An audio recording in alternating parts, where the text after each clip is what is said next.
All right, good afternoon. Today is? Yes, UN Day. Thank you for paying attention. In his message, the Secretary General reminded us that the UN is the product of hope. But today he added, as the organization is being tested like never before, we need to bring to life the values and principles of the Charter in every corner of the world by giving peace a chance, by working to end extreme poverty, and by rescuing the Sustainable Development Goals. By safeguarding our planet and by finally balancing the scales of opportunities and freedom for women and girls and ensure human rights for all. His full message is online, has been online for a while. Humanitarian update from Ukraine. Our humanitarian colleagues tell us that recent attacks have severely disrupted power supplies across the country.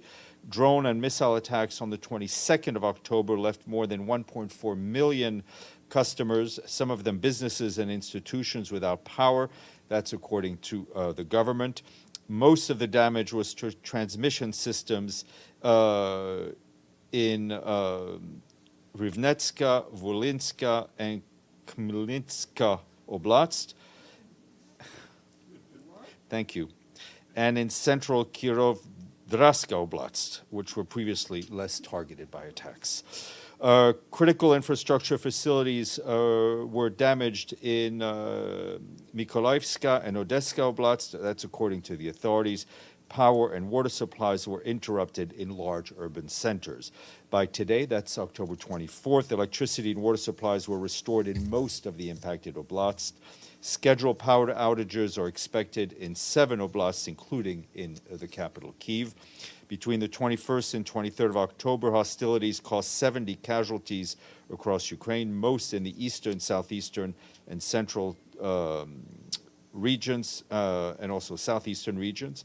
In the past 3 days, convoys delivered aid to the cities of Kupiansk in eastern Kharkivska Oblast and to the small town of Yampil in eastern Donetsk Oblast, both of locations where the government of Ukraine recently regained control of the area. Turning to Guinea, the Secretary General takes note of the agreement reached between the transitional authorities of Guinea and the Economic Community of West African States, ECOWAS's technical mission on the timeline and content of the transition in Guinea, which will be submitted to the ECOWAS authorities for endorsement. The Secretary General reaffirms the UN's support for ECOWAS's efforts to ensure return to constitutional order in Guinea.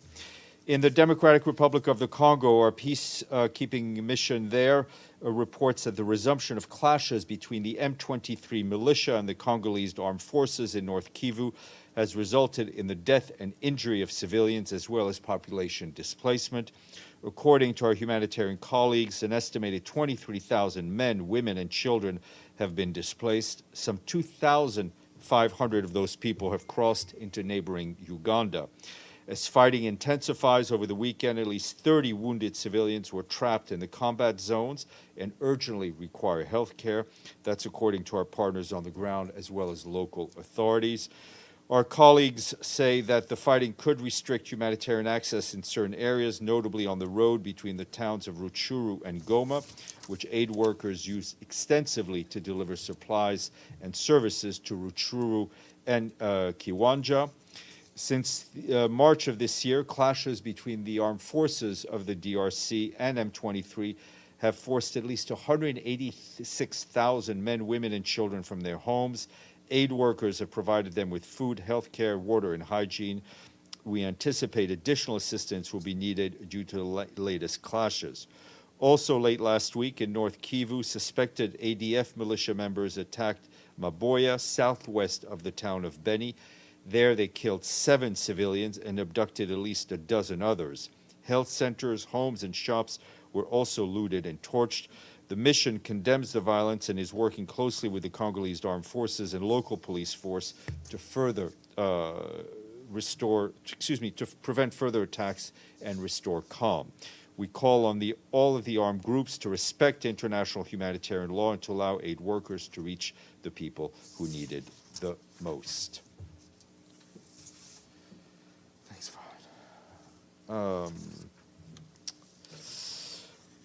Just you will see here in the Security Council, Abdoulaye Bathily, the recently appointed special representative of the Secretary General for Libya, briefed the Council by VTC this morning and discussed his consultations with Libyan officials since he arrived the last few weeks. He urged the country's leaders to heed people's aspirations for peace and leadership. He told the Council that the 5+5 Joint Military Commission has agreed to meet in Sirte next Thursday. That's regarding the implementation of the ceasefire agreement. He intends to travel to Sirte on the 27th to be there for that meeting. Mr. Bathily said the conduct of the elections is paramount for Libya and stressed the need for Libyan actors to work together in a sincere and committed manner for those elections to be able to take place. In Sudan, the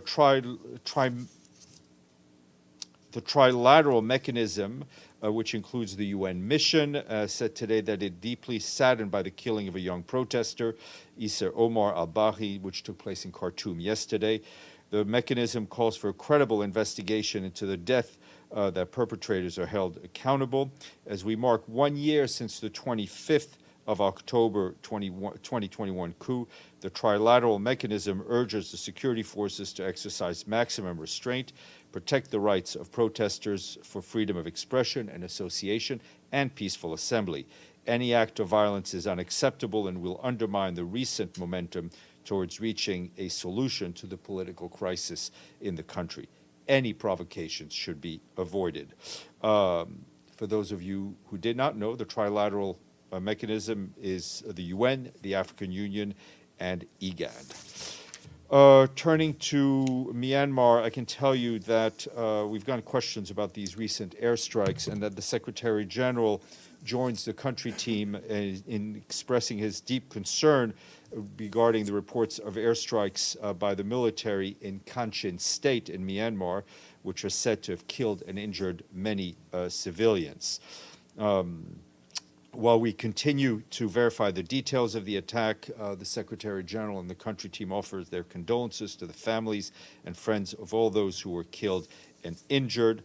We reiterate our call for the immediate cessation of violence, and all those who are injured need to be given urgent medical treatment as needed. Turning to Syria, our humanitarian colleagues there tell us that a UN interagency cross-line convoy of 18 trucks crossed from Aleppo to the northwest Syria during the weekend. The convoy delivered 503 metric tons of food for more than 56,000 people, as well as nutrition, shelter, water and sanitation items, health kits, and other supplies.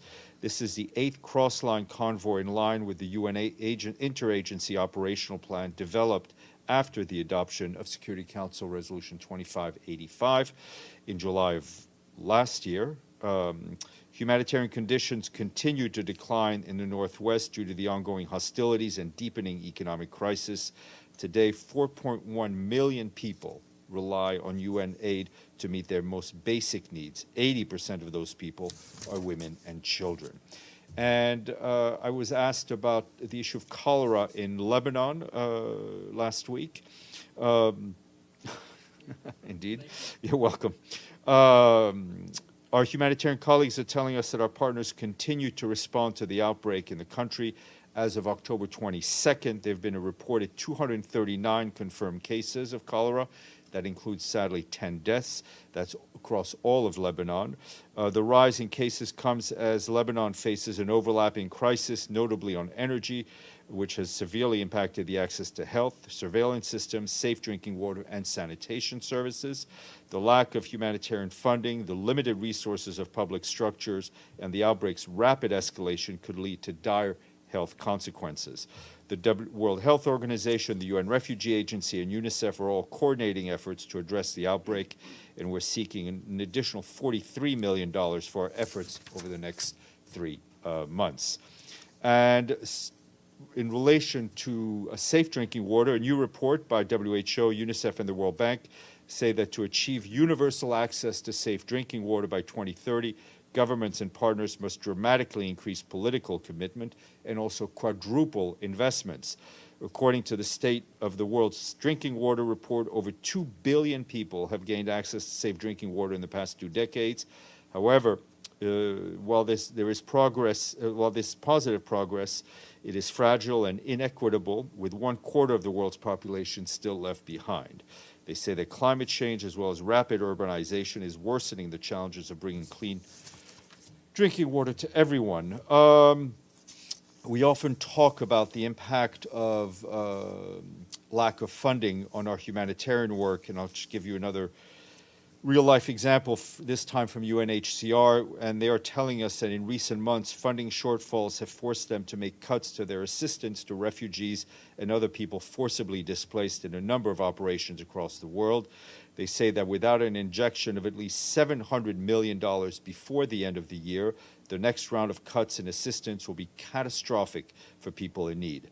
For example, in Uganda, which is experiencing an Ebola outbreak, UNHCR is unable to procure enough hygiene kits to help combat the disease.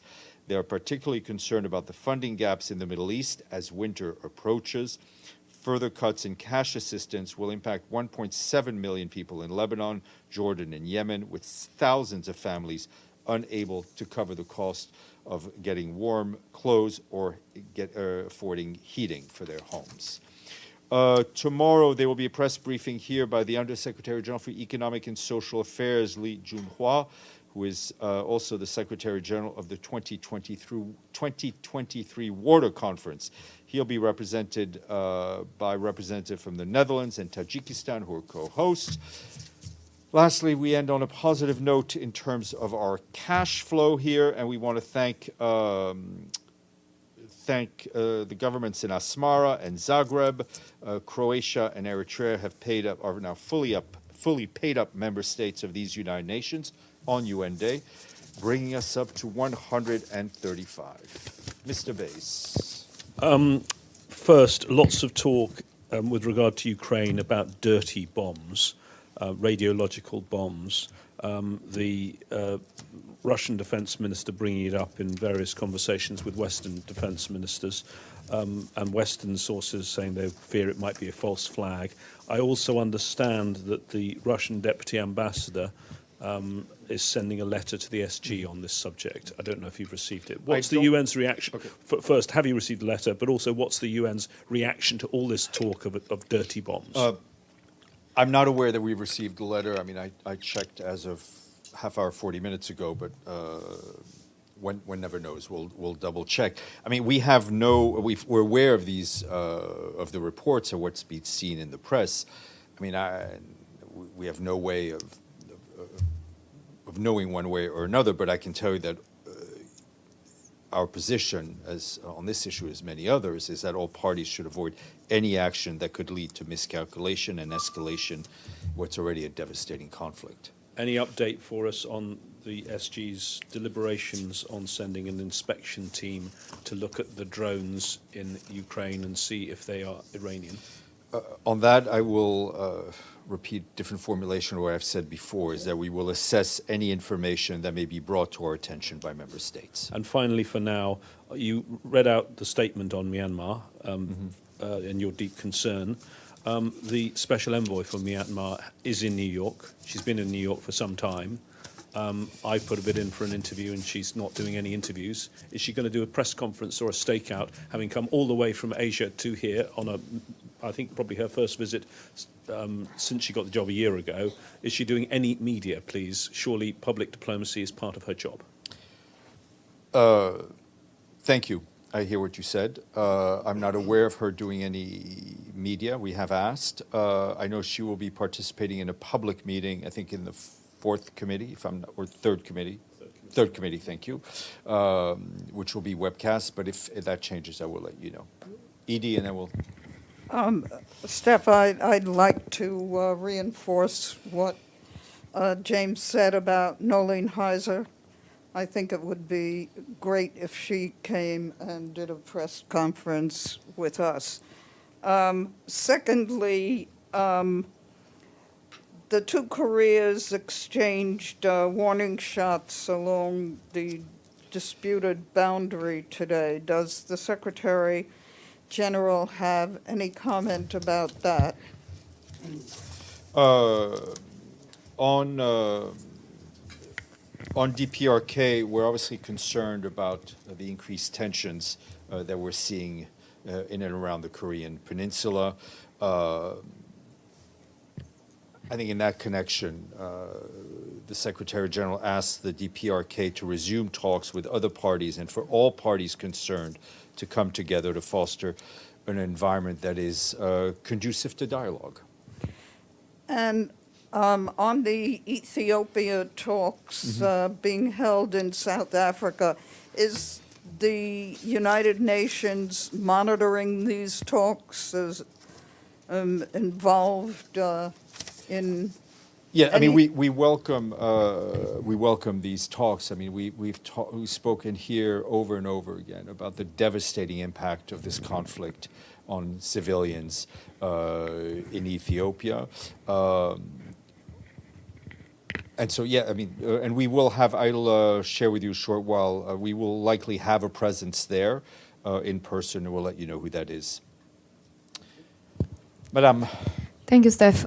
Do you have any comment on the new government in Italy? Thank you. Well, you know, we've seen the appointment of the new government in Italy. We look forward to continuing our cooperation with Italy, which is a very important partner to the United Nations on many fields, including peace and security and peacekeeping, climate change, sustainable development, issues regarding refugees and migrants and many other points. So Secretary General looks forward to having his first contact. Natalie. Thank you, Stéphane. Is there any update about that Ukraine calls the UN and EU to send a monitoring mission to the Kakhovka hydroelectric power plant? No, I have nothing for you on that from the UN side. Thank you. Okay, we'll give you the microphone to your neighbor. National News Agency of Ukraine for Demichenko. The Russian regime-controlled TV channel Russia Today called for drowning in rivers and burning Ukrainian children in their homes. The psychopath who voiced this is one of the most important voices of the Kremlin. What should be the reaction of the UN to such statements by Russian propagandists? We've seen in this conflict and many other conflicts rhetoric that is not a reflection of the world we'd like to see. Sherwin. Just on the peace talks in South Africa, there appears to be a media blackout. I mean, the AU is keeping details very close to their chest, so anything you can find out and share with us would be appreciated. Will do. The prominent Pakistani journalist Arshad Sharif was shot in the head by Kenyan police in Nairobi.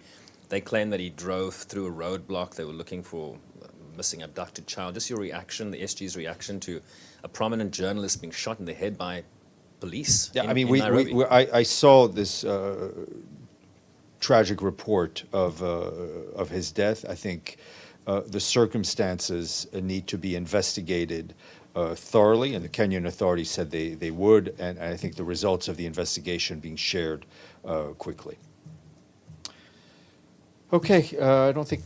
Oh, hold on, I'm trying to see if I have an escape hatch. Well, I don't know if that's my escape hatch, but Ali, please go ahead. Thank you, Stéphane. I have a follow-up on the dirty bomb.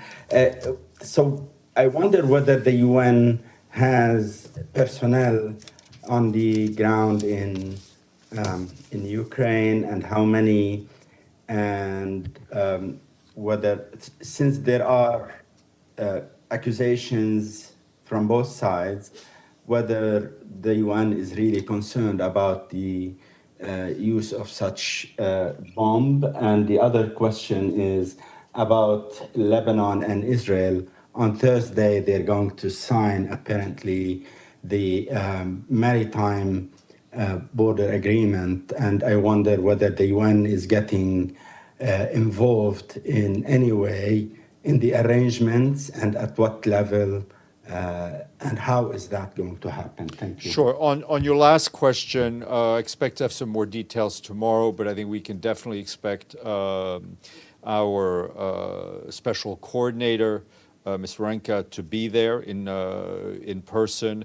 And I know our colleagues in the peacekeeping mission at UNIFIL will also be there to support on the logistical end at where the event will take place.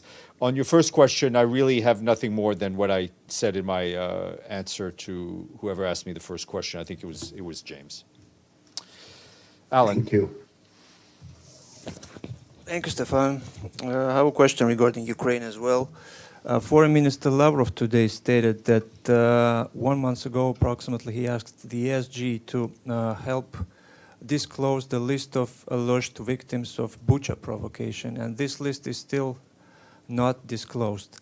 Can you please provide us an update why the list of people who allegedly were killed there are still don't know to still their names are still not disclosed to the world? Thank you.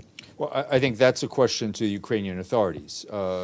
They were leading the excavation and the detail and trying to do the forensic details of the people who were killed there. But that's a question for the Ukrainian authorities. James, and then we'll go to Iftikhar online.